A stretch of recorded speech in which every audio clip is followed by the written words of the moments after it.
Hi guys, so today we're going to be making chicken soup and baking powder biscuits. So let's get started. So I'm going to start off by prepping the chicken breasts, and for this recipe we're going to use one chicken breast with the skin on and the bone in, and that's going to help the chicken to stay nice and moist. Chicken breasts can tend to dry out, so the bone and the skin will help it to stay moist. I'm going to start off by adding olive oil, salt and pepper to the chicken. I use about a tablespoon of olive oil, a teaspoon of pepper, and a teaspoon of salt, and I rub that in on both sides. And this is the way I cook chicken when I use it for any soup recipe. If I'm using chicken breast, I'll cook it this way first. And it really helps to make sure that the chicken stays nice and moist, because chicken breast can tend to dry out, but this is a good way. You're not going to cook it all the way through. We're going to put it in the oven at 400 degrees for about 20 minutes. So we'll cook about halfway or a little bit more than halfway, and then we're going to finish it off cooking inside the soup. And now we can prep all of our vegetables for the soup. So I'm starting off with tarragon, and then I'm going to peel the outside layer of my celery, and I'm going to cut this up into dices. And I use about 3 stalks of celery. You can use more if you like. What peeling out the outside of the celery does, it helps to remove that kind of stringy effect that celery can sometimes have. And now I'm also going to peel the outside of my carrots. I just think it makes the carrot color, the orange color, more vibrant without the outside skin. And you can see that I'm actually slicing the carrots, and I'm doing that because I chopped the celery, so I just want to give it a little bit of textural difference inside of the soup. So I'm going to...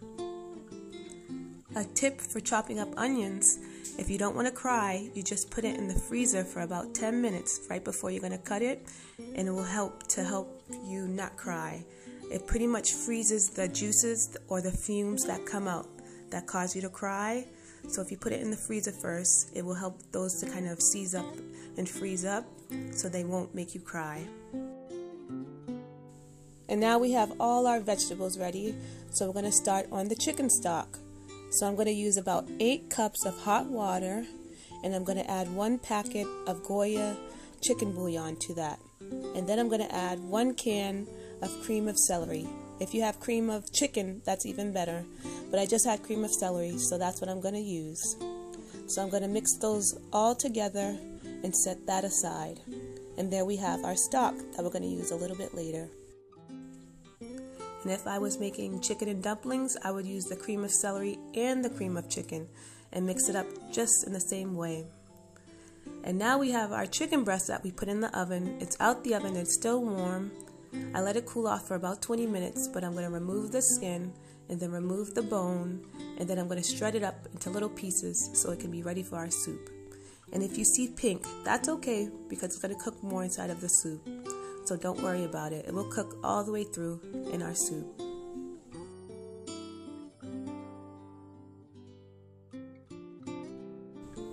And this is one of my favorite parts of cooking, when everything is prepped and ready to go, and we can get into the fun part, the cooking.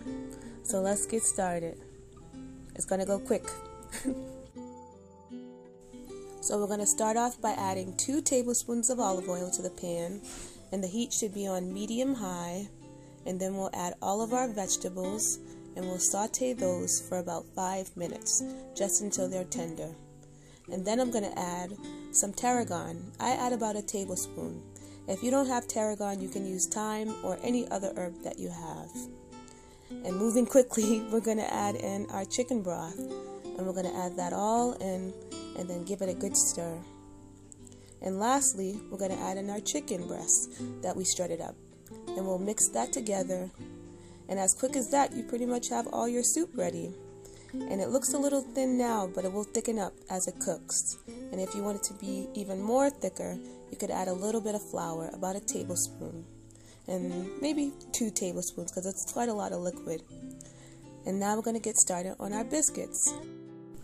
My favorite recipe for biscuits comes from Betty Crocker, and we're going to start off by putting our flour, our salt, and our baking powder inside of a food processor. And then we're going to add cold butter that I've chopped into cubes.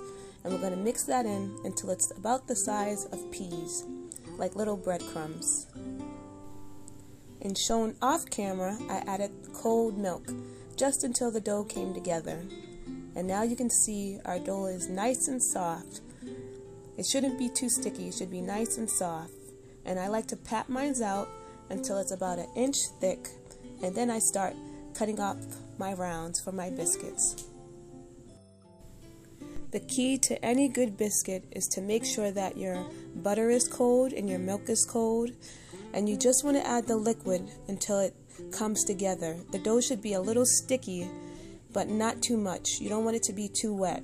So kind of add the milk or the liquid with caution, just until the dough comes together. And once we cut off all our biscuits, or cut up all of our biscuits, we have a beautiful pan of biscuits to go into a 400-degree oven for about 15 to 18 minutes. And then they'll come out looking something like this. This is a really good recipe, and I really hope your family enjoys it. Chicken soup and baking powder biscuits. For all the recipes, I'll leave them at the bottom. Thank you for watching. Bye!